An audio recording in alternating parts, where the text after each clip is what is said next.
Itália, julho de 2009. Escolaridade, pós-graduação em andamento. Título da carta: Só existe repouso em Jesus crucificado. Não é uma crítica nem um agradecimento, é um desabafo. Tenho quase 40 anos.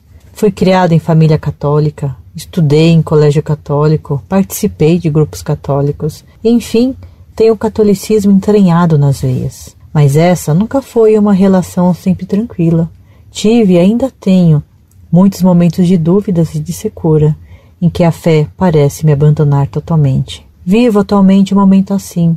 Procuro ler e aprofundar o pouco conhecimento teológico que tenho, no intuito de vencer pelo intelecto a luta que o meu coração não tem sido capaz de ganhar. Mas parece ainda pior.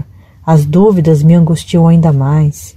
O medo, a solidão, tudo me desfavorece. É relativismo pensar que ao homem bastaria seguir os 2 principais mandamentos de Jesus, amar a Deus acima de todas as coisas e ao próximo como a si mesmo, para encontrar a paz na terra e a salvação depois da morte? Ou seja, é errado pensar que qualquer pessoa de qualquer religião, ou até sem religião, que siga esses mandamentos esteja salva? Outra coisa, se Deus é onipotente, onisciente e onipresente, Ele sabe melhor do que eu mesma todas as minhas faltas e todas as minhas necessidades. Então, por que devo lhe pedir? Para que pedir a Deus uma coisa que Ele, antes mesmo do meu pedido, já sabe que não devo receber, ou ao contrário? Digo, se já é sabido por Ele, antes mesmo da minha concepção, aquilo que terei ou não neste mundo, por que então faço orações pedindo uma ação sua? Se essa ação ocorre, não é por causa da minha oração, mas por que teria de ocorrer, não é verdade? Mas, por que devemos seguir cegamente tudo que a Igreja diz, se ela é feita por homens que já cometeram erros horrendos no passado e que são sujeitos a fazer coisas más ainda hoje? Estou atualmente na Itália estudando e vejo e ouço coisas muito tristes aqui. O fato de o Vaticano estar ali, bem ao lado, faz com que os italianos se mantenham com o pé muito atrás em tudo que se refere ao catolicismo. São tantas politicagens, entre aspas, dentro daquela pequena cidadela. E não há como eu não me sentir triste e ainda mais imersa em dúvidas. A minha fé é muito pouca, quase inexistente. Este seria o meu diagnóstico? Eu sou divorciada e sei que, para a Igreja, o fato de ter um namorado me torna adúltera. Assim, sou eterna pecadora. Sendo eterna pecadora, não posso comungar. Mas um padre pedófilo pode? Aliás, a hóstia consagrada por um padre que atenta contra a inocência de uma criança é realmente transformada na carne de Cristo? E eu, para não ser eterna pecadora, que deveria fazer? Negar-me a chance de ser feliz?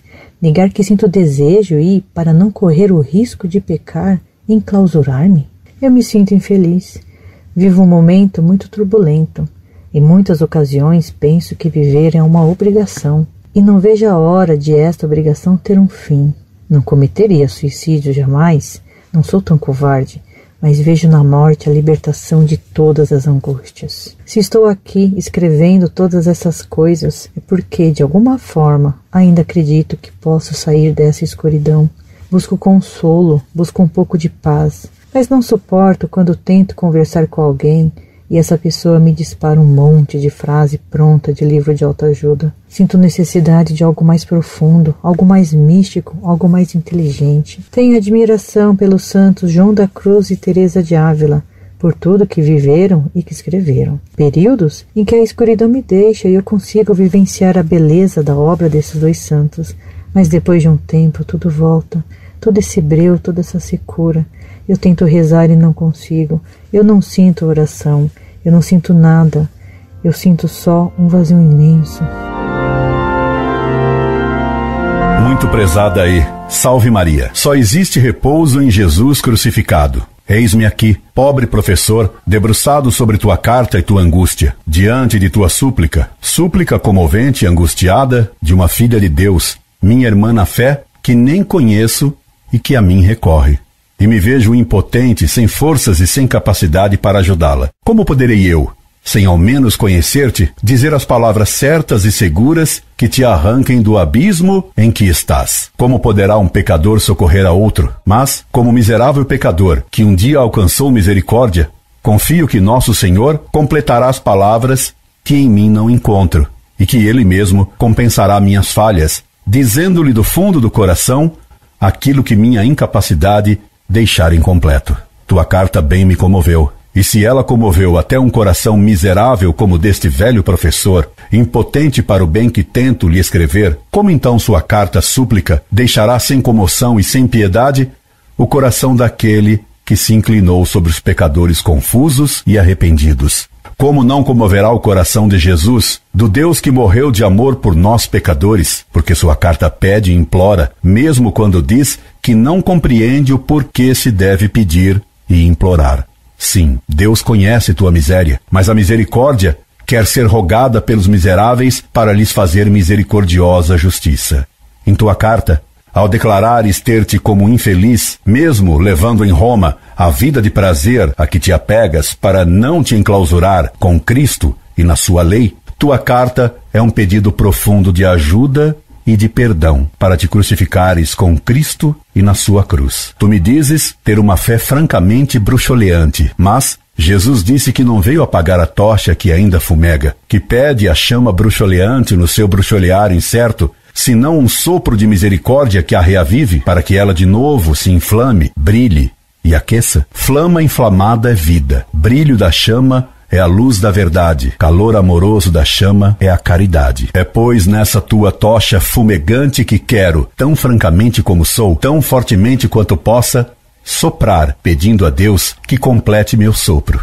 E que, como no dia primeiro e virginal da criação, Ele mesmo soprou num corpo de barro e numa manhã original. Que do sopro que Deus lançar em tua alma, renasça como na manhã original do teu batismo. Sopro, talvez, provindo da boca de um padre pecador, mas de cuja boca humana ouvimos as divinas palavras sacramentais. Eu te perdoo os teus pecados, em nome do Pai, e do Filho e do Espírito Santo. O sacerdote pode ser pecador. As palavras dele vêm da Trindade Divina. Sua carta, disse-te já, é comovente e bem escrita. Deus te galardeou com uma inteligência clara, e tu não escondes de ti mesma a verdade dura, até sobre ti mesma. Pois que tu não surrupia de teus olhos a tua própria miséria. Pois saibas tu que é para a miséria dos miseráveis, que se reconhecem como tais, que existe a misericórdia infinita do coração de Jesus.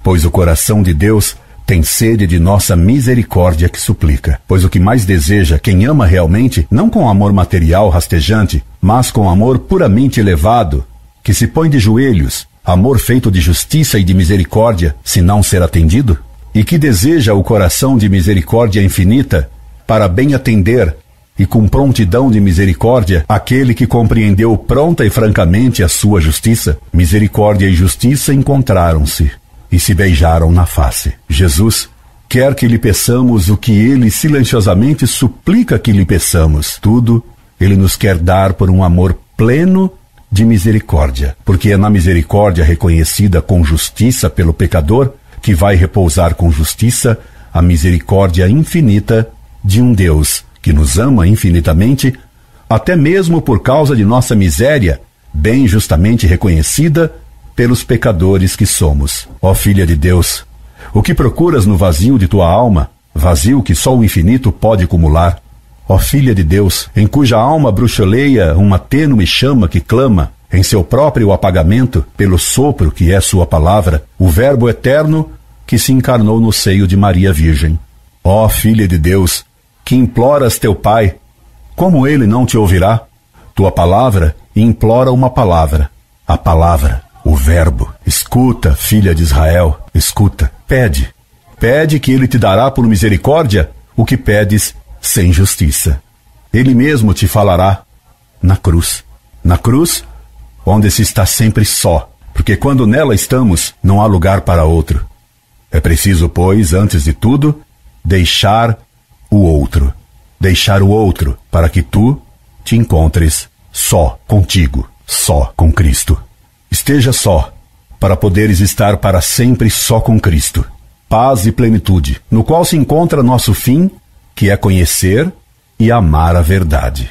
Pois só quando compreendemos que devemos amar a Deus sobre todas as coisas e sobre todos os outros, é que nos conhecemos e desejamos então, mais que tudo, honrar Deus, verdade, e dar essa verdade aos outros. Depois desta exortação confusa e pobre, respondo tuas dúvidas concretas que ainda não focalizei diretamente. Vamos, pois, à primeira que me colocas. É relativismo pensar que ao homem basta seguir os 2 principais mandamentos de Jesus: amar a Deus acima de todas as coisas e ao próximo como a si mesmo, para encontrar a paz na terra e salvação depois da morte? Não.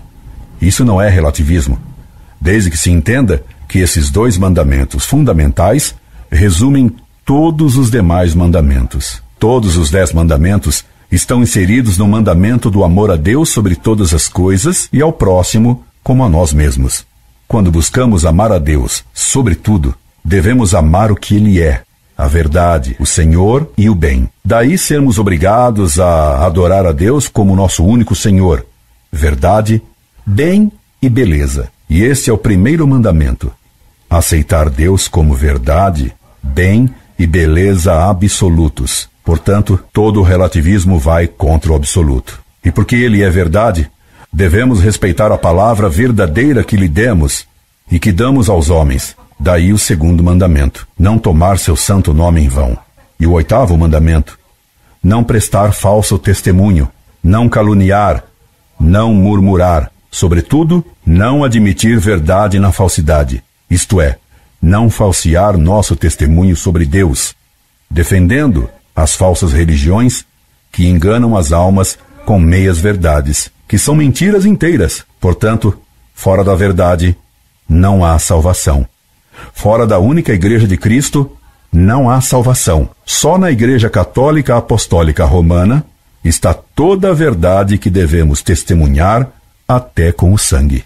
Finalmente, para reconhecer Deus como nosso Senhor, como nosso dono, a quem tudo devemos, somos obrigados a obedecer seu 3º mandamento, oferecendo-lhe um tempo, o domingo, o tempo todo que Ele nos deu para bem usar. Devemos, no domingo, assistir à missa inteira. E porque Deus é nosso Criador, que nos deu a vida, pois Ele é a vida, somos obrigados a amar e honrar, em primeiro lugar, a quem nos transmitiu a vida, nossos pais. 4º mandamento: quando amamos a Deus, que nos deu a vida, devemos respeitar as leis que regem a transmissão da vida física, não pecar contra a castidade. 6º mandamento: não cometer adultério.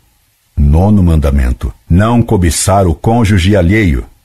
10º mandamento: e o respeito à vida física exige que não matemos nem a nós, nem a outrem, especialmente aos que não se podem defender, como, por exemplo, os que estão para nascer. Aborto é crime. 5º mandamento: para manter a vida física, não podemos roubar, nem sequer cobiçar injustamente o que é dos outros. Portanto, todos os 10 mandamentos são necessários para a salvação. Toda a lei de Deus exige, então, primeiro, a defesa da vida espiritual e intelectiva, a defesa da verdade, a defesa da fé. Segundo, a defesa da vida da espécie humana. Terceiro, a defesa da vida física. Portanto, normalmente não é possível se salvar em religiões falsas, a menos que haja ignorância invencível da verdade e respeito pleno da lei natural. E assim respondo tua segunda dúvida. Tua terceira pergunta: por que pedir, se Deus sabe o que precisamos? Já te respondi. Deus, que nos ama, quer ser rogado como pai, que ama que seu filho lhe peça o que ele quer lhe dar. O amante ama ser rogado pelo amado. A quarta questão é: por que devemos seguir cegamente tudo o que a Igreja diz, se ela é feita por homens que já cometeram erros horrendos no passado e que estão sujeitos a fazer coisas más ainda hoje? Deus poderia ter nos salvado diretamente sem a intermediação de uma igreja. Mas, se fizesse assim, não teria sido possível que nós cooperássemos na salvação dos outros. E como Ele quer que amemos aos outros, fez sua igreja divina e humana para que pecadores e membros da igreja ajudemos a salvar outras almas com a graça de Deus. Deus nos quer como seus auxiliares no fazer o bem e na salvação das almas. Sendo divina, a igreja é santa e santificadora. Sendo divina, a igreja não pode errar. Sendo humana, a ela pertencemos com nossas poucas virtudes e com nossos muitos pecados e misérias. Mas, como nossos pecados não afetam a santidade infinita da Igreja, pois que os méritos e santidade de Cristo Deus são infinitos, e o finito não atinge o infinito. Se pudéssemos ser salvos apenas pelo perdão dos padres, que fossem santos, como a santidade não é visível, não teríamos jamais certeza de estarmos recebendo os sacramentos. Deus fez então os sacramentos independentes da virtude do padre, e assim, até um padre pedófilo pode salvar um pecador, dando-lhe a absolvição devidamente. E Cristo fica realmente presente em toda a hóstia consagrada, mesmo por um padre criminoso. O Filho de Deus no céu está entre o Pai e o Espírito Santo. E no presépio, ele se colocou entre um boi e um burro, lembra o padre Manuel Bernardes. E na hóstia, por vezes, Cristo está entre um padre pecador que consagra e nós pecadores que o recebemos em nossa miséria. Finalmente me perguntas, negar-me a chance de ser feliz?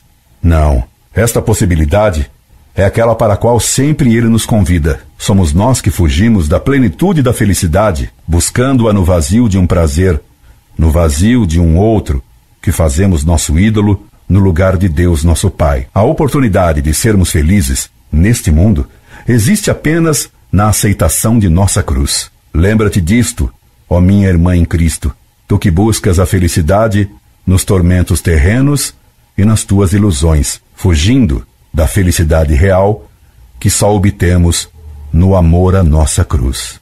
Somos nós que corremos atrás da falsa felicidade temporal que jamais sacia, deixando de beber a água da felicidade que está no poço de Jacó. E lá sentou à beira do poço, ficando à espera de uma pobre mulher samaritana e pecadora que não sabia que era esperada. A samaritana do poço, mulher que tinha tido 6 maridos, foi ao poço de Jacó buscar água para o seu cântaro vazio. Para o seu coração vazio, ela ainda não procurava água. Ele estava sedento e cansado de tanto caminhar para procurá-la. E ela que só vinha lá com o seu cântaro vazio à procura de água para beber. E o hino da igreja faz essa samaritana cantar sobre Cristo, sentado à beira do poço. Procurando por mim, te sentastes cansado. Tu me redimistes, sofrendo na cruz. Tanto trabalho, não te seja perdido. Ó, minha irmã em Cristo, que me dizes, se estou aqui escrevendo todas essas coisas, é porque de alguma forma ainda acredito que posso sair dessa escuridão. Todo esse breu, toda essa secura, eu tento rezar e não consigo. Eu não sinto a oração, eu não sinto nada, eu sinto só um vazio imenso. Não vê você nessa treva a promessa do sol que vai renascer? Quando tu ficas em treva, quando Deus permite que em meio dos prazeres, até em Roma, se sente o nada e o vazio, e a treva e a solidão em Roma, é que ele está bem perto. E nessa noite acharei a minha iluminação em minhas delícias. Ó vere beata nox, ó verdadeiramente noite feliz, que nos trouxe a luz do nosso Redentor, porque quando Deus nos permite ver que tudo o que parece bom no mundo é treva, estamos perto de ver a luz. Ele que nasceu na noite, só nele está o sol da verdade, porque na sua luz veremos a luz da verdade, da qual decorre todo o bem e toda a beleza. Rogo a Deus que minhas pobres palavras não tenham o sabor oco dos livros de autoajuda, que seriam palavras de idolatria.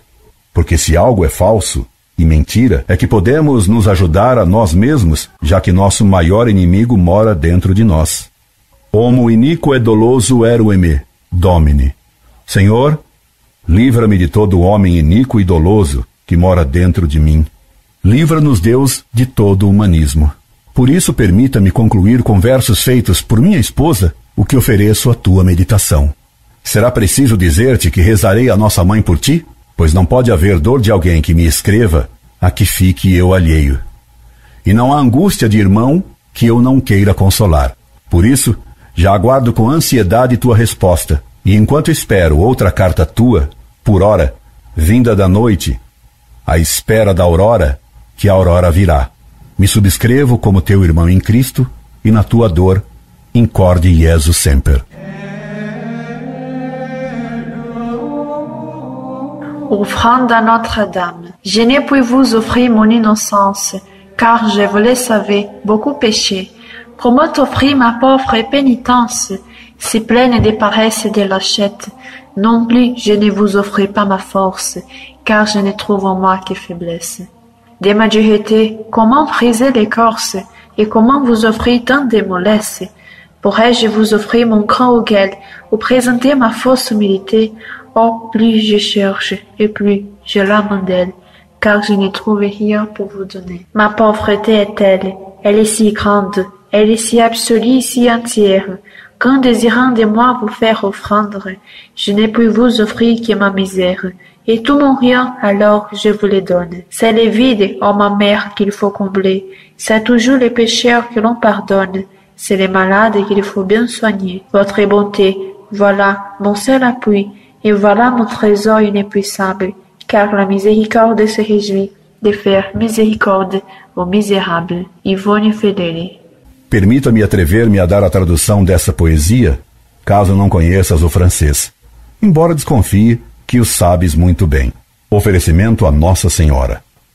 Não posso vos oferecer a minha inocência, porque vós o sabeis, muito pequei. Como vos oferecer minha pobre penitência, tão cheia de preguiça e de covardia? Também não posso vos oferecer minha força, porque encontro em mim apenas fraqueza. De minha dureza, como quebrar a casca? E como vos oferecer a minha moleza? Poderia eu vos oferecer meu grande orgulho? Ou vos apresentar minha falsa humildade? Oh, quanto mais busco, mais fico com a alma em luto, porque nada encontro para vos dar.